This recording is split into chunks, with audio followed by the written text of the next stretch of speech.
Atëherë kemi ardhur sot këtu në ambientin e ri, në godinën e Reprat, ku 3 shërbime do na bëhen së bashku, shërbimi i kardiokirurgjisë, shërbimi i kirurgjisë vaskulare me profesor Sokol Xhepun, edhe shërbimi i anestezisë dhe reanimacionit qendror. Është një investim që ka kohë që ka filluar për të patur një ambient modern me pajisje të teknologjisë së fundit dhe për t'i dhënë edhe qytetarit dinjitetin e vet në shërbimin që do marri. Kjo tregon që funksionimi i kësaj godine do rrisi edhe numrin e rasteve të cilët do vinë dhe do marrin shërbim pranë shërbimeve tuaja, si rrjedhoj edhe të rritjes dhe të zgjerimit të kapaciteteve, të numrit të sallave, të investimeve në pajisje moderne, por njëkohësisht edhe në një terapi intensive të modernizuar tashmë në një infrastrukturë, sikundër se është edhe kjo godinë e re. Kjo shpresojmë të jetë vera e fundit dhe mendoj që është vera e fundit. Gjërat tashmë janë në godinë, pritën vetëm gjërat e fundit që besoj që vinë brenda muajit.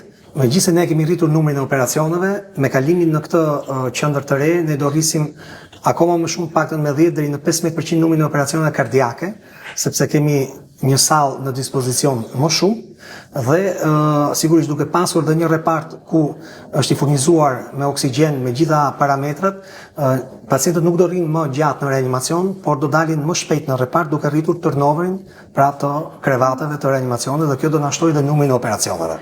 Sa shtretër do keni të dedikuar në pavionin e ri të kardiokirurgjisë? Kardiokirurgjia mban 36 shtretër, nga të cilët 4 do jenë semi-intensiv, kjo është një risi. Praktikisht pacientët do dalin më shpejt nga reanimacioni, nuk do rrinë aty për gjëra të vogla dhe reanimacioni do përdoret vetëm për ndërhyrje madhore, kështu që do rritet numri dhe kapaciteti i shtretërve në reanimacion. Po për sa i përket ndërhyrjeve, profesor, do kemi diagnozat e reja, po ndërhyrje të kompleksitetit më të lartë, më të vështirë, të cilat do t'i sjellin për herë të parë në Targeti në këtë qendër është që të zhvillohet në mënyrë definitive kirurgjia mini-invazive në zemër. Ne aktualisht e bëjmë. Një gjë që ju e keni filluar. E bëjmë në kushte le të themi më të vështira tani, po me ardhin këtu do jenë të gjitha kushtet për ta bërë rutinë, por kirurgjia mini-invazive, pra incizionet e vogla për të ulur ditët të qendrimit, për të ulur kostot, për të ulur dhe le të themi dhimbjen postoperatore dhe për të rritur dhe estetikën, kjo do jetë targeti definitiv i kardiokirurgjisë. Si të fëmijët, si të të rriturit. Mund të kthehet kjo në një qendër kardiokirurgjikale që mund të bëj këtu të realizoj për herë të parë dhe transplantin e zemrës? Po. Do t'i kemi të gjitha kapacitetet në pajisje mjekësore, në burime njerëzore? Transplanti duhet vetëm të miratohet ligji dhe kjo qendër i ka gjitha kapacitetet për të filluar programin e transplantit të zemrës. Kështu që objektivi ynë i radhës do jetë... Bile ky ka qenë një nga objektive që unë kam pasur në projektin tim, sepse unë kam dalja një qendër që është prej 50 vitesh bën transplant të zemrës. Po. Profesor Xhepa? Ne do kemi fatin që të kemi një pavion me 10 shtretër më shumë.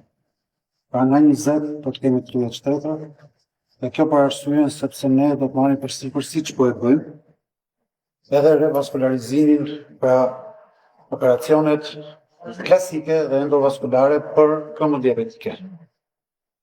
Në blokun operator shtatë profesor në shtuar një sallë, kjo do të jetë dedikuar për trajtimin endovaskular, periferik dhe central të aortës dhe të këmbës diabetike, që do të jetë një risi për gjithë sistemin publik shqiptar. Duke qenë se është edhe një shërbim unikal në vendin tonë. Shërbim unikal dhe salla hibride që ne insistuam që ta kemi dhe që në fund u aprovua.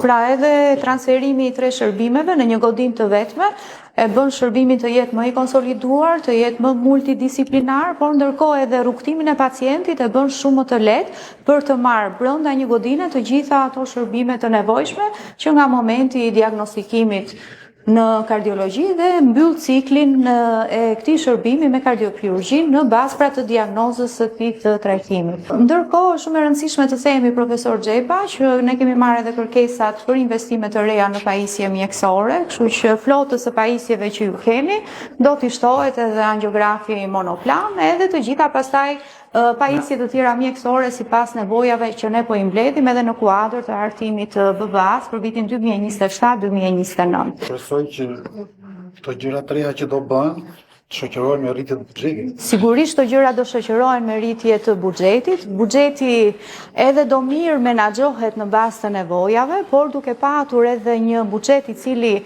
do shkëputet nga buxheti historik që i është dhënë deri më sot spitaleve, dhe kjo do vi edhe si rrjedhojë autonomisë financiare, do mirë menaxhohet nga vetë ne në bazë të këtyre nevojave.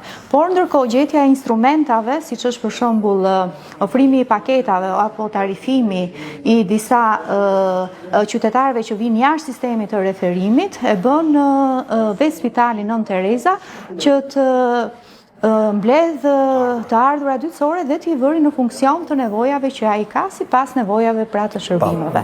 Atëherë profesor Xhepa, këtu jemi në sallën tuaj, në shtëpinë tuaj, nuk mund të themi ta gëzoni që sot, do themi ta gëzoni në momentin që do shpërnguleni së bashku me gjithë stafin kur të vendosni pacientin e parë. Si ju duket, deri këtu ka ecur sistemimi i pajisjeve? Standardeve cilësore. Brenda standardeve. Disa defekte të vogla që ju i patët të vënë në re që në fillim të herës, janë sistemuar, janë riparuar? Nuk është kjo salla që e pati, është tjetra, po dhe aty janë riparuar. Shumë mirë. Profesor Krenari, këtu jemi në ambientin tuaj të punës, në ambientin e ri që ju do transferoheni së shpejti. Shikojmë që edhe shtretërit kanë ardhur, po merren dhe këto masat e fundit, do bëhen dhe prova teknike për defibrilatorët, ventilatorët, që gjithçka të jetë 100% me siguri në funksion të shërbimit, se me të vërtetë është një shërbim që ka riskun më të lartë, vështirësinë më të lartë të punës, dhe ju e keni mbajtur dhe ja keni dalë me shumë sukses duke trajtuar dhe nxjerrë në gjendje të mirë shëndetësore mbi 800 qytetar nga reanimacioni qendror. Është një reanimacion i cili përgjigjet të gjitha nevojave të popullatës së Shqipërisë, kur spitalet rajonale dhe spitalet bashkiake ndjehen në vështirësi për trajtimin e një rasti me një diagnozë komplekse dhe të vështirë. Kështu që mund të na thoni ju lutem si ju duket ky ambient i ri dhe çfarë pritshmërish keni nga ky ndryshim që vjen së shpejti? Tashmë ishte kthyer në imediate rekonstruksioni i spitalit të kardiokirurgjisë. Për vetë faktin sepse ambientet e spitalit të vjetër ishin tashmë të ezauruara, reanimacioni, sallat e operacionit kërkonin një rekonstruksion dhe kushtet aktuale do të rrisin cilësinë e punës. Kjo është e sigurt, do të rrisin cilësinë e punës, do të ketë një trajtim më të mirë të smurve, por nga ana tjetër edhe mjekët të cilët punojnë, pjesën më të madhe të mjekëve kalojnë në spital, do të ndihen më mirë, duke punuar në ambiente të cilat vërtet ndihesh me dinjitet në punën tënde të përditshme. Shpreh bindjen time që në kushte të tilla trajtimi të smurve do të jetë shumë herë më i lartë. Dhe ndërkohë kjo është shoqëruar edhe me rritje të kapaciteteve të numrit të shtretërve. Rritje kapacitetit të numrit shtretëve dhe ashtu siç e pohoi dhe profesor Sajmiri që kemi risin këtu, që kemi një boks të veçantë për të smurët të cilët komplikohen me infeksionet postoperatore, për shmangjen e transmetimit të infeksionet e pacientëve tjerë dhe një boks i veçantë i cili është për pacientët pediatrike. Për pacientët kardiokirurgjin pediatrike. Targeti i jonë është të mbulojmë rreth 100-120 raste në vit. Kirurgji pediatrike.